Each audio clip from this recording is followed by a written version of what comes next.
ശ്രുതിയോട് പോയി പറയുന്നുണ്ട്, എന്തായാലും ഇത് നമുക്ക് കിട്ടിയ ഗോൾഡൻ ചാൻസാ. ആന്റി എന്തായാലും ഇറങ്ങിപ്പോയത് നന്നായി. അപ്പൊ ശ്രുതി ചോദിക്കാണ്, നീ എന്തായി പറയുന്നേ? അമ്മ ഇറങ്ങിപ്പോയത് നന്നായെന്നോ?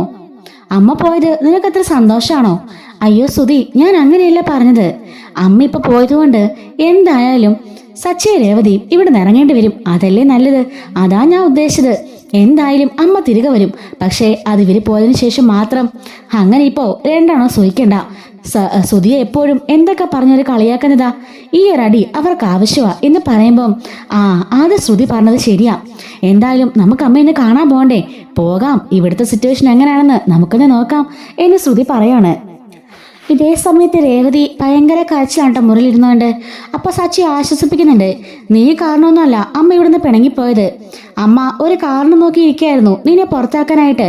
ഇത് അമ്മയ്ക്ക് വീണ് കിട്ടിയ ഒരവസരമാ എന്ന് പറയുമ്പം രേവതി പറയാണ്, സച്ചിയേട്ടന്റെ ഫോണിലല്ലേ ആ വീഡിയോ ഉണ്ടായിരുന്നത്, പിന്നെ അത് എങ്ങനെ ലീക്ക് ഔട്ടായി എന്ന് ചോദിക്കുമ്പം സച്ചി പറയാണ്, അത് എനിക്ക് മനസ്സിലാവാത്തത്. ആരായിരിക്കും ആ വീഡിയോ പുറത്തുവിട്ടത്? എങ്ങനെയാണെങ്കിലും ആ വീഡിയോ അമ്മ കണ്ടു. അതെങ്ങനെയാണെന്ന് ഇനി കണ്ടുപിടിക്കണം. അതിന്റെ പിന്നിൽ മിക്കവാറും ആ ശ്രുതി തന്നെ ആയിരിക്കുമെന്ന് സച്ചി പറയുമ്പം രേവതി പറയാണ്, അതങ്ങനെ അവൾക്ക് എങ്ങനെയാ സച്ചിയുടെ ഫോൺ കിട്ടാ? അവളത് അറിഞ്ഞു കാണില്ല എന്ന് പറയുമ്പം സച്ചി പറയുന്നുണ്ട്, ഇതുവരെ ഇവിടെ നടന്ന എല്ലാ സംഭവവും നീ ഒന്ന് ആലോചിച്ച് നോക്ക്. നിന്റെ കട കൊണ്ടുപോകാനും അങ്ങനെ എത്ര കാരണങ്ങൾക്ക് ആ ശ്രുതിയാണ് കള്ളിയായിരിക്കുന്നത്. പിന്നെ അമ്മ ഇത്രയ്ക്ക് പറയാനൊന്നുമില്ല. അമ്മയുടെ മോനെന്താ കള്ളനൊന്നും അല്ലേ? അച്ഛന്റെ 50 ലക്ഷം രൂപ അടിച്ചോണ്ട് പോയി, നിന്റെ ജ്വല്ലറി അടിച്ചോണ്ട് പോയി. ഇതെല്ലാം കള്ളത്തരമല്ലേ? അതോ അമ്മയുടെ മോൻ ചെയ്യുന്നത് കള്ളത്തരമല്ല, ബാക്കി ലോകത്തുള്ളവർ ചെയ്യുന്നതെല്ലാം കള്ളാണെന്നാണോ അമ്മ പറയുന്നത്? നീ ഒന്നും കേട്ട് വിഷമിക്കണ്ട. അമ്മ നേരെ പോയത് ഭാമിയാനിയുടെ വീട്ടിലേക്കല്ലേ? എന്താണെങ്കിലും ഇതെല്ലാം അമ്മയുടെ ഒരു ഭീഷണി മാത്രമാണ്. നിന്നെയും ഇവിടെ ഉള്ളവരെയും തളർത്താൻ വേണ്ടി അമ്മ കാണിക്കുന്നതാ.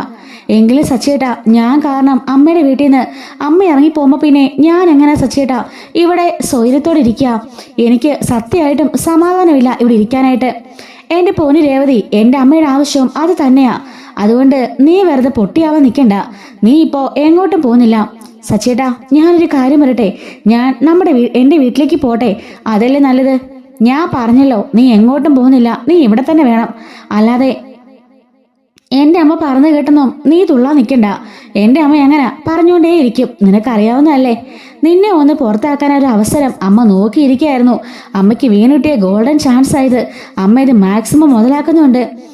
സച്ചേട്ടാ, എങ്ങനെയെങ്കിലും ആ കംപ്ലൈന്റ് നമുക്ക് തിരിച്ചെടുക്കണം. അല്ലെങ്കിൽ എൻ്റെ അനിയൻ ജയിലിലേക്ക് പോകും, അവൻ്റെ ജീവിതം നശിക്കും. അവൻ പിന്നെ ഒരു ജയിൽ പുള്ളിയായിരിക്കും. എല്ലാവരും കണ്ണില് അവനൊരു ജയിൽ പുള്ളിയാ. അവൻ്റെ പേരിലൊരു കേസ് കിടന്ന അവനൊന്ന് വിദേശത്തേക്ക് പോകാനോ മറ്റൊന്നിനും സാധിക്കില്ല സച്ചിയേട്ടാ. എങ്ങനെയെങ്കിലും ആ കേസ് പിൻവലിക്കണമെന്ന് പറയുമ്പോൾ സച്ചി പറയുന്നുണ്ട്, താഴെ വെച്ച് ഞാൻ ശപഥം ചെയ്തത് നീ കേട്ടായിരുന്നല്ലോ. ഈ സച്ചി ജീവനോടെ ഉണ്ടെങ്കിൽ ഒരിക്കലും നിന്റെ അനിയൻ ജയിലിലേക്ക് പോയില്ല എന്ന് തന്നെ തറപ്പിച്ച് പറയാണ്. ഇതേ സമയത്ത് ഭാമയോട് നമ്മുടെ അവള് പറയാണ് കേട്ടോ, ചന്ദ്ര പറയാണ്, എന്തായാലും ഇപ്പം രണ്ടും ഒന്ന് ഉരുകുന്നുണ്ടായിരിക്കും. രേവതി എങ്ങനെയെങ്കിലും ആ വീട്ടിൽ നിന്ന് പുറത്താവണം. അത് മാത്രം മതി എനിക്ക്. എത്രയും പെട്ടെന്ന് അവൻ്റെ അനിയനെ പോലീസുകാർ അറസ്റ്റ് ചെയ്യും. ആ കാഴ്ച കൂടി എനിക്ക് കാണണം. ഭാമ പറയാണ്, അതൊക്കെ വേണോ? അതിൻ്റെ ആവശ്യമുണ്ടോ? ആ പയ്യൻ പഠിക്കുന്ന പയ്യനല്ലേ? അവനെ ഇങ്ങനെ ചെയ്യാൻ പാടുണ്ടോ? അവൻ്റെ ജീവിതം, അവൻ്റെ ഭാവി എല്ലാം പോവല്ലേ? നിന്റെ ഈ പിടിവാശിയും അഹങ്കാരവും കാരണം അവൻ്റെ എല്ലാം നഷ്ടപ്പെടുവല്ലേ എന്ന് ചോദിക്കുമ്പം, എന്താ ഭാമ നീ പറഞ്ഞത്? അപ്പൊ അവൻ ചെയ്തെന്താ തെറ്റല്ലേ? എൻ്റെ പൈസ അവൻ മോഷ്ടിച്ചില്ലേ? അത് നടു റോഡി വെച്ചിട്ട് ഒരു കള്ളന്മാരെ, ഒരു പിടിച്ചുപറിക്കാരനെ പോലെയൊക്കെ. അപ്പൊ ഞാനത് ക്ഷമിക്കണമെന്നാണോ നീ പറഞ്ഞത്? അത് ചന്ദ്രേ, ഞാൻ പറഞ്ഞ ഒരു കാര്യം കൂടി നീ ഒന്ന് ആലോചിച്ച് നോക്ക്. നിന്റെ മോൻ എന്താ അത്രയ്ക്ക് മിടുക്കനാണോ? നിന്റെ കയ്യിൽ നിന്ന് സ്വർണം അവൻ മേടിച്ചോണ്ട് പോയി മറിച്ച് വിറ്റില്ലേ? അത് നീയും കൂടെ അറിഞ്ഞോണ്ടല്ലേ? അത് രേവതിയുടെ സ്വർണം അല്ലായിരുന്നോ? അങ്ങനെയെങ്കിൽ രേവതിക്ക് നിങ്ങളുടെ പേരിൽ കേസ് കൊടുക്കാറുന്നല്ലോ. അവളെന്താ കേസ് കൊടുത്തോ? ഇല്ലല്ലോ. അതുപോലെ തന്നെ നിന്റെ വീട്ടിൽ നിന്നും 50 ലക്ഷം രൂപയാ അവൻ എടുത്തോണ്ട് പോയത്. ആ കാര്യം മറന്നുപോയോ? അതെല്ലാം നടന്നിട്ടും നീ പിന്നെ ശരത്തിനെ മാത്രം എന്തിനാ കുറ്റപ്പെടുത്തുന്നേ? നീയും നിന്റെ മോനും ഏറ്റവും പഠിച്ച കള്ളിയും കള്ളനും അല്ലേ? എന്നിട്ട് പിന്നെ അവരെ കുറ്റപ്പെടുത്തുവാണോ എന്ന് ചോദിക്കുമ്പം പറയാൻ വാക്കുകളില്ലാതെ ചന്ദ്ര നിൽക്കുകയാണ്. ദേ ഭാമേ, അതുപോലെയാണോ ഇത്? അത് നമ്മുടെ സ്വന്തം വീട്ടിൽ നിന്നുള്ള സ്വന്തം കാശെടുത്തതല്ലേ? അങ്ങനെയാണോ ഇവൻ? അത് നിന്റെ രേവതി അനിയനല്ലേ? അപ്പൊ നിന്റെ സ്വന്തമായിട്ട് വരില്ലേ? നീ ഇങ്ങനെ മുട്ടാപ്പൊക്കൊന്നും പറയണ്ട, അവളെ ന്യായീകരിക്കാനും വരണ്ട. അവളെ എനിക്ക് പറഞ്ഞിടാൻ കിട്ടിയ ഗോൾഡൻ ചാൻസാ, അത് ഞാൻ ഒരിക്കലും മിസ്സാക്കില്ല. അവളെ എങ്ങനെയെങ്കിലും അവിടുന്ന് പുറത്താക്കണം എന്ന് ചന്ദ്ര പറയാൻ കേട്ടോ. അങ്ങനെ കുറച്ചു നേരമൊക്കെ കഴിയുമ്പം നമ്മുടെ ശ്രുതിയും കൂടെ കൂടിയിട്ട് ചന്ദ്രനെ കാണാനായിട്ട് ഭാമയുടെ വീട്ടിലേക്ക് ചെല്ലാണ്. അപ്പൊ വന്ന് കാണുമ്പോഴേക്കും ശ്രുതിനെ കണ്ടപ്പോഴേക്കും ചന്ദ്ര ഓടി വരുന്നുണ്ട്. എന്തായി, അവൾ അവിടുന്ന് പോയോ? ഏയ്, അവൾ അവിടുന്ന് പോകുന്ന ലക്ഷണമൊന്നും ഇല്ല ആന്റി. അങ്കിള് പറഞ്ഞത് കേട്ടല്ലേ, അവളോടുണ്ടെങ്കിലേ അങ്കിൾ അവിടെ കാണുള്ളൂ. അവളെ ഒരിക്കലും അങ്കിള് പറഞ്ഞിടാൻ പോണില്ല. എങ്ങനെയെങ്കിലും ഞാന് അവളിന്ന് പറഞ്ഞിടാന്ന് ഓർക്കായിരുന്നു. ആ നാശം പിടിച്ചോളി ഇങ്ങനെ കടിച്ചു തൂങ്ങി കിടക്കാണല്ലോ, ഇറങ്ങി പോത്തുമില്ല, എത്രയൊക്കെ പറഞ്ഞാലും ഒരു നാണവും ഇല്ല എന്നൊക്കെ പറഞ്ഞുകൊണ്ട് ഇങ്ങനെ നിൽക്കുകയാണ് കേട്ടോ. അപ്പോഴേക്കും ശ്രുതി പറയാണ്, ആന്റി ഞാനൊരു ഐഡിയ പറയട്ടെ, നമുക്കിത് വീണ് കിട്ടിയൊരു അവസര. ആന്റിക്ക് ഇച്ചിരി പൈസ കിട്ടിയാൽ പുളിക്കില്ലല്ലോ. എന്താ മോൾ എന്താ പറഞ്ഞു വരുന്നേ? ആന്റി, നമുക്കൊരു വക്കീലിനെ കാണാം. എന്തായാലും അവരൊരു വക്കീലിനെ കാണുമല്ലോ, നമുക്കും അതുപോലെ തന്നെ ഒരു വക്കീലിനെ വെക്കാം. എന്നിട്ട് മധ്യസ്ഥത നിർത്താം. മധ്യസ്ഥ നിർത്താനോ? അതെ ആന്റി. എന്നിട്ട് ഒത്തീർപ്പാക്കാനോ? മോൾ എന്തൊക്കെയാ പറയുന്നേ? അതെ, ശരത്തിനെ ജയിലിലേക്ക് അയക്കാതിരിക്കണമെങ്കിൽ പൈസ വേണമെന്ന് പറയണം. അങ്ങനെയാകുമ്പോ അവരാ പൈസ തരുമോ? അതിന് അവന്റെയിലും അവളുടെയിലും വല്ല കൂറയുണ്ടോ? അവളാണെങ്കിലോ നക്കാപ്പിച്ച് പൂകട്ടം നടക്കുന്നവളാ, സച്ചിയാണെങ്കിലോ വണ്ടി ഓടിക്കാൻ. രണ്ടിന്റെ കയ്യിൽ എന്ത് ഇരുന്നിട്ടാ 10,000 രൂപ തരും. ആന്റി, അതൊന്നും അല്ല, അവനെ ഇപ്പം ജയിലിലാക്കാതിരിക്കാൻ വേണ്ടി അവർ എത്ര രൂപ വേണമെങ്കിലും തരും. ആന്റി ഒന്ന് മുറുകെ പിടിച്ച് നോക്ക് എന്ന് പറയാണ്. നോക്കല്ലേ എന്ന് പറയുന്നുണ്ട്. അതെ ആന്റി, നോക്ക്. പിന്നെ ഞങ്ങൾ ഇതിൽ ഇടപെട്ടെന്ന് അങ്കിൾ അറിയണ്ട, വലിയ വിഷയമാകും. ആന്റി തന്നെ ഒറ്റയ്ക്ക് പോരാടിയാൽ മതി, അത് തന്നെയാ നല്ലത്. നിങ്ങളുണ്ടായിരുന്നെങ്കിൽ എനിക്കൊരു ഉഷാറായനെ. ഇല്ല ആന്റി, ഞങ്ങൾ എപ്പോഴും ആന്റിയുടെ സപ്പോർട്ടായിട്ട് പിന്നിൽ തന്നെയുണ്ട്. പക്ഷെ ഞങ്ങളെ മറിഞ്ഞിരുന്നിക്കുന്നതായിരിക്കും നല്ലത്. ഞങ്ങൾ പുറത്തേക്ക് വന്നാലേ അങ്കിള് ഞങ്ങളെ കൂടി വഴക്ക് പറയില്ലേ? അതെ അമ്മേ, ഞാനും ശ്രുതിയും അമ്മയുടെ കൂടെ തന്നെയുണ്ട്. പക്ഷെ ഞങ്ങളുണ്ടെന്ന് അറിഞ്ഞാൽ അച്ഛൻ വഴക്ക് പറയും. അതുകൊണ്ട് അമ്മ തന്നെ നോക്കുക നല്ലത്. ബാവ പറയാണ്, അതിൻ്റെയൊക്കെ ആവശ്യമുണ്ടോ? ഒന്നുമില്ലെങ്കിലും നിങ്ങളുടെ കുടുംബത്തിനുള്ള നിങ്ങളുടെ കൂടെപ്പറപ്പല്ലേ, അവനെ ഇങ്ങനെ ദ്രോഹിക്കണോ? നീ ഒന്നും മിണ്ടാതിരി ബാമേ, അല്ലെങ്കിൽ നിനക്ക് അവനോട് ഇച്ചിരി കൂറ് കൂടുതലാ എന്ന് പറയുമ്പോൾ ബാമയൊന്നും മിണ്ടുന്നില്ല കേട്ടോ. നീ എൻ്റെ കൂടെ വാ, ഒരു വക്കീലിനെ കാണാൻ പോവാം. ഞാനൊന്നും വരുന്നില്ല എന്നും പറഞ്ഞ് ബാമ ദേഷ്യപ്പെടുന്നുണ്ട് കേട്ടോ. അങ്ങനെ ഇവളാണെങ്കിൽ ഒരു വക്കീലിനെ ഏർപ്പാടാക്കുന്നുണ്ട് കേട്ടോ. അങ്ങനെ വക്കീലിനെ കാണുകയാണ്. അങ്ങനെ വക്കീല് ഒത്തീർപ്പാക്കാൻ നോക്കുന്നുണ്ടോന്ന് ചോദിക്കുമ്പം നമുക്ക് ഒത്തീർപ്പാക്കാം, അത് തന്നെയായിരിക്കും നല്ലത്. കാരണം എനിക്ക് കാശ് കിട്ടി, പക്ഷെ എനിക്ക് ഇച്ചിരൂടെ കാശ് വേണം. അത് കിട്ടിയാൽ ഞാനതങ്ങ് വിട്ടേക്കാം എന്നൊക്കെ പോയിട്ട് ചന്ദ്ര അവരോടും പറയുന്നുണ്ട്. അങ്ങനെ അത് സമ്മതിച്ചുകൊണ്ട് വക്കീല് ഇവര് രണ്ടുപേരെയും ഓഫീസിലേക്ക് വിളിപ്പിക്കുന്നുണ്ട് കേട്ടോ. അപ്പൊ ഇതുവരെ ശരത്തിന്റെ അറസ്റ്റ് നടന്നിട്ടില്ലല്ലോ. അങ്ങനെ നമ്മുടെ രേവതിയും സച്ചിയും കൂടെ കൂടിയിട്ട് ആ ഒരു വക്കീൽ ഓഫീസിലേക്ക് ചെല്ലാണ്. അവിടെ ചെല്ലുമ്പോഴേക്കും ആ വക്കീലിനോട് ഇവര് കാര്യങ്ങളെല്ലാം വിശദമായിട്ട് പറയുന്നുണ്ട്. അപ്പൊ നിങ്ങളുടെ അനിയൻ പണം മോഷ്ടിച്ചെന്നുള്ളത് സത്യമല്ലേ? അതെ, സത്യമാണ് എന്ന് പറയാണ്. അതിന്റെ ക്ലിയർ എവിഡൻസും അവരുടെ കയ്യിലുണ്ട്. CCTV ഫുട്ടേജാ അവരുടെ കയ്യിലിരിക്കുന്നത്. അതുള്ളിടത്തോളം കാലം നമുക്ക് അവരെ ഒന്നും ചെയ്യാൻ സാധിക്കില്ല. കള്ളമാണെന്ന് പ്രൂവ് ചെയ്യാനും സാധിക്കില്ല. അത് നിങ്ങൾക്കറിയാലോ. ജയിലായാലേ ചെറുക്കൻ്റെ ജീവിതം പോകും. പിന്നെ പുറത്തേക്കോ നല്ലൊരു ജോലിക്കോ ഒന്നും അപ്ലൈ ചെയ്യാൻ പറ്റാതെ വരും. ആ കേസ് മോഷണ കേസ് നിലനിന്നാലേ പിന്നെ അവനെ ഏതെങ്കിലും കമ്പനി ജോലിക്കെടുക്കുവോ? അത് മാത്രമല്ല, പോലീസുകാർ അവനെ തല്ലി ഒരു പരുവാക്കും, പിന്നെ ജയിലിലേക്ക് വായിക്കും എന്നൊക്കെ പറയുമ്പോഴേക്കും രേവതി ഇടുന്ന കരയാണ്. അതെ, ഞാൻ നടക്കാൻ പോണ കാര്യം പറഞ്ഞതാ, അത് ഒഴിവാക്കാൻ നിങ്ങൾക്കൊരു ഐഡിയ ഉണ്ട് എന്ന് പറയുമ്പോൾ എന്താന്ന് ചോദിക്കാണ്. അപ്പൊ നമ്മളെ കാണിക്കാണ് കേട്ടോ.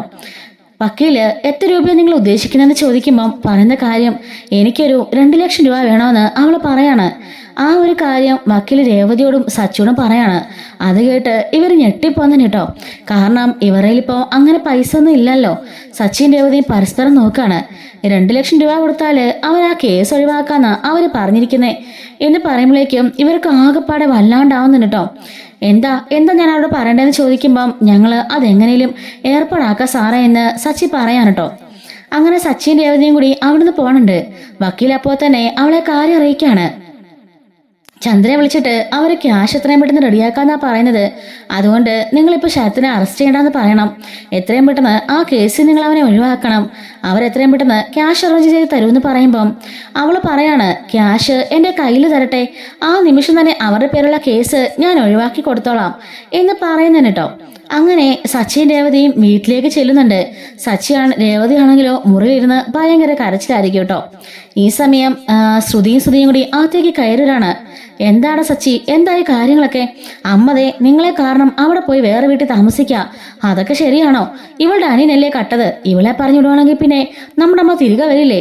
നിനക്ക് നമ്മുടെ അമ്മയെക്കാളിലും കാര്യമാണോ ഇവള് എന്ന് ചോദിക്കുമ്പോഴേക്കും സച്ചി ചാടി എഴുന്നേറ്റ് ശ്രുതിയുടെ ഷർട്ടിനെ കുത്തിപ്പിടിച്ച് ഭിത്തിയെ ചാരി നിർത്തുന്നുണ്ട്. വിട് സച്ചി എന്ന് പറഞ്ഞുകൊണ്ട് ശ്രുതിയാണെങ്കിൽ അവനെ മാറ്റാണ്. എന്താ സച്ചി കാണിക്കുന്നത്? അതിന് ഞങ്ങൾ ആരൊന്നും ചെയ്തില്ലല്ലോ. ഇവളുടെ അനിയനല്ലേ മോഷ്ടിച്ചത്, പിന്നെന്തിനാ ഞങ്ങളെ കുറ്റം പറഞ്ഞെന്ന് ചോദിക്കുമ്പം നീ ഇവനും കൂടുതൽ പുണ്യാളെന്നും കളിക്കണ്ട. ഇവനല്ലേടി 50 ലക്ഷം മോഷ്ടിച്ചോണ്ട് ഇവന്റെ കാമുകയ്ക്ക് കൊണ്ട് കൊടുത്തത്. അതെന്താ മോഷണമല്ലേ? എന്റെ അച്ഛന് കഷ്ടപ്പെടുണ്ടാക്കിയ കാശല്ലേ അവിടെ കൊണ്ടുപോയത്. അത് മാത്രമല്ല, ഈ വീട്ടിനകത്തിരുന്ന എന്റെ രേവതിയുടെ സ്വർണ്ണം അടിച്ചോണ്ട് പോയത് നിങ്ങൾ മറന്നുപോയോ? എല്ലാം ചെയ്തിട്ടിപ്പോ ഈ ഒരു പാവം ചെറുക്കൻ ചെയ്തേനെ എല്ലാരും പൊക്കിപ്പിടിച്ച് കാണിക്കാല്ലേ? ശരിയാ, അവൻ മോഷ്ടിച്ചത് തന്നെയാ, നിങ്ങളൊന്നും ചെയ്യാത്തൊന്നും അല്ലല്ലോ എന്ന് ചോദിക്കുമ്പോൾ ഇവർ രണ്ടുപേരും ഒന്നും മിണ്ടുന്നില്ല കേട്ടോ. അമ്മ ഇവിടുന്ന് പോയെങ്കിലേ അത് അമ്മയുടെ അഹങ്കാര, അതിനുള്ള ദൈവശിക്ഷ അമ്മയ്ക്ക് കൊടുത്തോളും, എത്രയും പെട്ടെന്ന് തന്നെ കൊടുത്തോളും എന്ന് സച്ചി പറയുന്നുണ്ട്. എന്നിട്ട് സച്ചി പറയുന്നുണ്ട്, രണ്ടുപേരും ഇവിടുന്ന് ഇറങ്ങിപ്പോകുന്നതിന് വല്ലതും വേണോ എന്ന് ചോദിക്കാണ്. അപ്പോഴേക്ക് ശ്രുതിയും അവിടുന്ന് അവർക്ക് കിട്ടേണ്ടതെല്ലാം കിട്ടിയതുകൊണ്ട് തന്നെ ഇറങ്ങിപ്പോകുന്നുണ്ട്. ഈ സമയത്ത് അങ്ങോട്ടേക്ക് അച്ഛൻ കയറി വരുന്നുണ്ട്. എന്തായടാ, എന്താ കാര്യമൊക്കെ? എന്താവാനച്ഛാ? ഒന്നും ആയില്ല. ഞങ്ങള് ആ വക്കീൽ വിളിച്ചിട്ട് പോയതാണ് വരെ. അതാ ഞാൻ ചോദിച്ചത്, എന്തിനാ വക്കീൽ വിളിച്ചേ? എന്തായി കാര്യം? അമ്മ കേസ് കൊടുത്തിരുന്നല്ലോ, അത് സംബന്ധിച്ച് വക്കീൽ വിളിച്ചതാ. ഒരു ഒത്തുതീർപ്പിന് അമ്മ തയ്യാറാണെന്ന്. ഒത്തുതീർപ്പോ? അതെ അച്ഛാ, 2 ലക്ഷം രൂപ കൊടുക്കുകയാണെങ്കിൽ ശരത്തിനെതിരുള്ള കേസ് ഒഴിവാക്കാന്നാ അമ്മ പറയുന്നത്. 2 ലക്ഷം രൂപയോ? അവൻ മോഷ്ടിച്ച പണമൊക്കെ തിരികെ കൊടുത്താലേ, പിന്നെന്തിനാ ഈ 2 ലക്ഷം രൂപ? അതമ്മയുടെ ഒരു വാശിയാച്ചാ. ഞങ്ങളെ കൊണ്ടിപ്പോ കൂട്ടിയാക്കൊടില്ലെന്ന് അമ്മയ്ക്ക് അറിയാം. അതിനുവേണ്ടി മനഃപൂർവ്വം അമ്മ ചെയ്യുന്ന പണിയാ. ആ ക്യാഷ് കൊടുത്ത് ഒഴിവാക്കുകയാണെങ്കിൽ അമ്മ തിരിച്ചിങ്ങോട്ട് വരികയും ചെയ്യും. അമ്മയ്ക്കിപ്പോ ആവശ്യം കാശാ എന്നൊക്കെ പറഞ്ഞുകൊണ്ട് സച്ചിൻ രേവതിയും അവിടെ ഇരുന്നുകൊണ്ട് വിഷമിക്കുകയും കരയൊക്കെ ചെയ്യാണ്. ഈ സമയം സച്ചിൻ രേവതിയും കൂടി അവരുടെ കയ്യിലുള്ള പൈസയെല്ലാം നുള്ളി പറക്കി നോക്കിയിട്ട് പോലും ഒന്നും ആവുന്നില്ല കേട്ടോ. ഒന്നിനും തികയുന്നില്ല. രേവതി ഓർക്കാണ്, സച്ചേട്ടാ വീട്ടിൽ പോയാലും അവിടെ നിന്ന് ഒന്നും എടുക്കാനില്ല, ഒരു തരി പൊന്നു പോലും ഞങ്ങളുടെ ആരുടെയും കയ്യിലില്ല. പിന്നെ എങ്ങനെ സച്ചേട്ടാ ഇത്രയും പണം കൊടുക്കുക എന്ന് ചോദിക്കുമ്പം സച്ചി പറയാണ്, നീ വിഷമിക്കാതെ നമുക്ക് എവിടെന്നെങ്കിലും ഉണ്ടാക്കാം എന്ന് പറയുന്നുണ്ട്. ഈ സമയത്തായിരിക്കും കേട്ടോ രവീന്ദ്രൻ അങ്ങോട്ടേക്ക് വരുന്നത്. രവീന്ദ്രന്റെ കയ്യിൽ 2 കെട്ട് നോട്ടുമുണ്ട്. രവീന്ദ്രൻ ഇത് കൊണ്ടുവന്ന് സച്ചരിയിൽ കൊടുക്കുമ്പോൾ എന്താ അച്ഛൻ ചോദിക്കാണ്. മോനെ, നിങ്ങളുടെ കയ്യിലെ കാശൊന്നും ഉണ്ടാവില്ലെന്ന് എനിക്കറിയാം. ഇത് 2 ലക്ഷം രൂപയുണ്ട്, ഇതുകൊണ്ട് കൊടുത്തിട്ട് ശരത്തിന്റെ കേസ് ഒഴിവാക്കണം എന്ന് പറയുമ്പം രേവതി പറയാണ്, അയ്യോ അച്ഛാ അത് വേണ്ട, ഞങ്ങൾ എവിടുന്നെങ്കിലും തരപ്പെടുത്തിക്കൊള്ളാം. ഇത് അച്ഛനുള്ള ആകപ്പാടുള്ള സേവിങ്സ് അല്ലേ, അതൊന്നും മുടക്കണ്ടെന്ന് പറയുമ്പോൾ വേണ്ട മോളെ, ഇതിപ്പം അത്യാവശ്യ കാര്യത്തിൽ നടക്കാൻ വേണ്ടിയല്ലേ. അലമാരിലിരുന്നെന്ന് പറഞ്ഞ് ഇത് എനിക്ക് വേണ്ടി ഒന്നും ചെയ്യില്ലല്ലോ. പക്ഷെ ഇതിപ്പോ കൊണ്ടുപോയെന്ന് പറഞ്ഞാല് ശരത്തിന്റെ പേരുള്ള കേസ് ഒഴിവാകും. ഒരു ചെറുപ്പക്കാരന്റെ ഭാവിയല്ലേ രക്ഷപ്പെടാൻ പോണത് എന്ന് പറയുകയാണ് കേട്ടോ. അപ്പോഴേക്കും രേവതിയും സച്ചിയും കൂടി അച്ഛനെ കെട്ടിപ്പിടിച്ച് കരയുന്നുണ്ട്. ഇതുകൊണ്ട് കൊടുക്ക്, നിന്റെ അമ്മയ്ക്ക് സമാധാനമാവട്ടെ. അഹങ്കാരം പിടിച്ചവള്, എത്രയൊക്കെ പറഞ്ഞാലും അവക്ക് ഒരു ചൂടുമില്ല, ഒന്നുമില്ല. ഇതിപ്പോ ശ്രുതിയും കൂടെയുള്ള ഇണക്ക് തന്നെയാച്ചാ. അവര് അമ്മയെ കാണാൻ ഭാമേനയുടെ വീട്ടിൽ പോയിരുന്നു. ഞാൻ ഭാമേനയുടെ വീട്ടിൽ വിളിച്ചപ്പോ ഈ കാര്യങ്ങളെല്ലാം എന്നോട് പറയുകയും ചെയ്തിട്ടുണ്ട്. ശ്രുതിയും വന്നിട്ടാണ് കാശിന്റെ കാര്യം അവിടെ പറയുകയും അമ്മയെ പിരിയിളക്കിയിരുന്നു. അവരും നിന്റെ അമ്മയുടെ ആൾക്കാർ തന്നെയാടാ, ഒരു വ്യത്യാസമില്ല. ആ മോനും വന്നു കയറിയ ഭാര്യ ഉണ്ടല്ലോ, നിന്റെ അമ്മയ്ക്ക് പറ്റിയ കൂട്ട് തന്നെയാ, ഒന്നും മാറ്റി വെക്കാനില്ല എന്ന് അച്ഛൻ പറയുന്നുണ്ട്. ഇങ്ങനെ പറഞ്ഞുകൊണ്ട് ഇവര് പരസ്പരം കെട്ടിപ്പിടിച്ച് കരയൊക്കെ ചെയ്യാണ്. അങ്ങനെ ചന്ദ്രനെ അടുത്തേക്ക് പോയിട്ട് രേവതിയും സച്ചിയും കൂടി വക്കീലിനെ കണ്ട് ആ പണം കൈമാറുന്നുണ്ട്. അങ്ങനെ ആ പണം ചന്ദ്രയ്ക്കും കൊടുക്കുകയാണ്. 2 ലക്ഷം കാണുമ്പോഴേക്കും ചന്ദ്രയുടെ കണ്ണ് തള്ളി പോകുന്നുണ്ട് കേട്ടോ. ഭാമയോട് പറയാണ്, നോക്ക് ഭാമേ, 2 ലക്ഷം രൂപയാ ഒറ്റയടിക്ക് കിട്ടിയത്. സമാധാനമായി. അങ്ങനെ ആ CCTV ഫുട്ടേജ് അവർ തിരിച്ചു വായിക്കുന്നുണ്ട്. പോലീസിലെ കേസ് ഒഴിവാക്കുന്നുണ്ട്. ശരത്തിനെ അങ്ങനെ പോലീസിന്റെ അറസ്റ്റും ചെയ്യുന്നില്ല കേട്ടോ. ഭാമ പറയാണ്, എങ്കിലും ഇത് കുറച്ച് കടന്ന കൈയായി പോയി. ഭാമ സച്ചിൻ രേവതിയും അവരെങ്ങനെ ജീവിക്കുന്നെന്ന് നിനക്കറിയില്ലേ? എന്നിട്ടും അവരോട് ഈ ചതി ചെയ്യണമായിരുന്നോ? പാവങ്ങള് എവിടുന്നോ പലിശക്കൊക്കെ എടുത്ത് തന്നതായിരിക്കും. ഇങ്ങനൊന്നും ദ്രോഹിക്കരുത് ചന്ദ്രേ എന്ന് പറയുമ്പം എന്റെ പൊന്നു ഭാമേ, അവരെ കുറച്ച് അനുഭവിക്കണം. ഒരു ഗതിയില്ലാത്തവൾ വന്ന് എന്റെ വീട്ടിലേക്ക് വലിഞ്ഞേറി വന്നതല്ലേ, അപ്പോളെ അവരത് അനുഭവിക്കുക തന്നെ വേണം എന്ന് പറഞ്ഞുകൊണ്ട് ചന്ദ്ര പെട്ടിയും സാധനമൊക്കെ എടുക്കുന്നുണ്ട്. അല്ല നീ എങ്ങോട്ടാ? എനിക്ക് കിട്ടാനുള്ളത് കിട്ടിയല്ലോ, ഇനിയിപ്പൊ എനിക്ക് പരാതിയൊന്നുമില്ല, ഞാൻ എന്റെ വീട്ടിലേക്ക് പോവാ. നിന്റെ വീട്ടിലേക്കോ? നീയല്ലേ പറഞ്ഞത് രേവതി ഇവിടുന്ന് പോവാതെ നീ പോയില്ലാന്ന്. അപ്പൊ അങ്ങനെ പറഞ്ഞു, ഇപ്പൊ പരാതിയൊക്കെ പിൻവലിച്ചല്ലോ. എനിക്ക് പരാതിയൊന്നുമില്ല, എനിക്ക് 2 ലക്ഷം രൂപ കാശും കിട്ടി, അതുകൊണ്ട് ഞാൻ വീട്ടിലേക്ക് പോവാടി എന്നും പറഞ്ഞുകൊണ്ട് അവിടുന്ന് പോകുന്നുണ്ട്. സച്ചിൻ, രേവതിയും രവീന്ദ്രനും അതുപോലെ തന്നെ വർഷയും ശ്രുതിയും എല്ലാരും ഇരിക്കുന്ന സമയത്ത് അങ്ങോട്ടേക്ക് ചന്ദ്ര കയറി വരുന്നുണ്ട്. അപ്പൊ വർഷ ചോദിക്കാണ്, ആന്റി എത്തിയോ? പിന്നെ ആന്റി വരുന്നില്ലെന്ന് പറഞ്ഞതോ? ആന്റി രേവതി ചേച്ചിരുന്ന് പോവാതെ വരില്ലെന്നല്ലേ പറഞ്ഞത്? അതേ മോളെ, പിന്നെ എനിക്ക് അതിന്റെ ആവശ്യമില്ല. ഇത് ഇവളുടെ വീടൊന്നും അല്ലല്ലോ, ഇത് എന്റെ വീടാ. എപ്പോ വരണം പോണം തീരുമാനിക്കുന്നത് ഞാനല്ലേ മോളെ. പിന്നെ എനിക്ക് കിട്ടേണ്ടത് കിട്ടിക്കഴിഞ്ഞു എന്ന് പറഞ്ഞുകൊണ്ട് ചന്ദ്രൻ നേരെ മുറിയിലേക്ക് പോവാണ്. വർഷ പറയാണ്, എങ്കിലും അമ്മയാളെ കൊള്ളാലോ, ചേച്ചി അമ്മയുടെ മരുമകളല്ലേ, ആ മരുമകളുടെ അനിയൻ ചെയ്ത കുറ്റത്തിനാണോ ഈ 2 ലക്ഷം രൂപയൊക്കെ അമ്മ കമ്മീഷൻ മേടിച്ചത്? വളരെ മോശമായിപ്പോയി. അപ്പൊ ശ്രുതി ചോദിക്കാണ്, അമ്മ ചെയ്തതില് എന്താ തെറ്റ്? അവൻ കാണിച്ചിട്ടല്ലേ പേരും കള്ളൻ എന്ന് പറയുമ്പം വർഷ ചോദിക്കാണ്, ചേച്ചി ഇത്രയ്ക്ക് വലിയ മാന്യതൊന്നും കളിക്കണ്ട. ചേച്ചിയുടെ ഹസ്ബൻഡ് അല്ലേ ഇവിടെ 50 ലക്ഷം രൂപ കൊണ്ടുപോയത്, എന്നിട്ട് ഇതുവരെ തിരിച്ചു കൊണ്ടുവന്നോ? ഇല്ലല്ലോ. പിന്നെ നിങ്ങൾ പറഞ്ഞ ഈ രേവതി ചേച്ചിയുടെ സ്വർണ്ണം അല്ലേ നിങ്ങളുടെ ഭർത്താവ് എടുത്തോണ്ട് പോയി വിറ്റത്? നാണം ഉണ്ടോ നിങ്ങൾക്ക് പറയാനായിട്ട്? നിങ്ങളുടെ ഭർത്താവ് ഇതെല്ലാം ചെയ്തിട്ട് എന്തിനാ സച്ചിയുടെ അളിയനെ മാത്രമേ കുറ്റപ്പെടുത്തുന്നത് എന്ന് ചോദിക്കുമ്പോൾ ശ്രുതിക്കും പറയാന് വാക്കുകളില്ല കേട്ടോ. വർഷ പറയാണ്, എല്ലാം ചെയ്തു വെച്ചിട്ട് ഒന്നും അറിയാത്ത പോലെ രണ്ടുപേരും നിപ്പ് കണ്ടില്ലേ? നാണമില്ലല്ലോ. നിങ്ങളെ ആദ്യം പോലീസിൽ ഏൽപ്പിക്കേണ്ടത്, അല്ലാതെ ശരത്തിനെ അല്ല. എന്നിട്ട് വലിയ ആളുകളൊക്കെ വന്നിരിക്കുന്നു എന്ന് പറഞ്ഞുകൊണ്ട് വർഷ ശ്രീകാന്തനെ കൂട്ടി അകത്തേക്ക് കയറി പോവാണ്. ശ്രുതി ദേഷ്യപ്പെട്ടുകൊണ്ട് ഇങ്ങോട്ട് വാന്നും പറഞ്ഞുകൊണ്ട് അവനെ വിളിച്ചുകൊണ്ട് അകത്ത് കയറി പോകുന്നുണ്ട് കേട്ടോ. അപ്പോഴേക്കും രവീന്ദ്രൻ പറയാണ്, ഒരു കാരണവശാലും ഈ പരിസര കാര്യം അവൾ അറിയരുത്. അറിഞ്ഞാൽ ഇതിന് വലിയ കോളിളക്കമായിരിക്കും ഇവിടെ ഉണ്ടാകാൻ പോണത്. അതുകൊണ്ട് ഇതിനെക്കുറിച്ച് ഒരു അക്ഷരം പോലും ഇവിടെ നിന്ന് മിണ്ടുവോ മോള് ഫോൺ വിളിക്കുക പോലും ചെയ്യരുത്.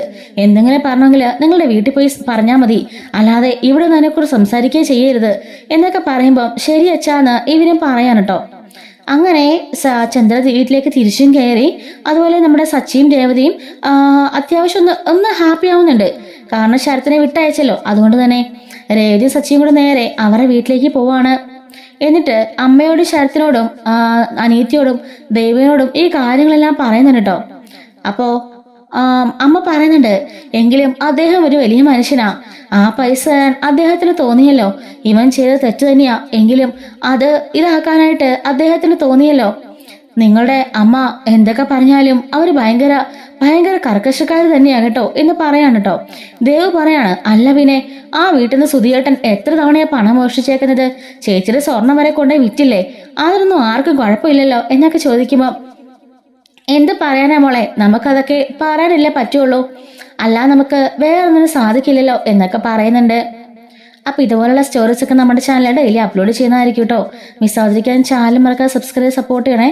Thanks for watching.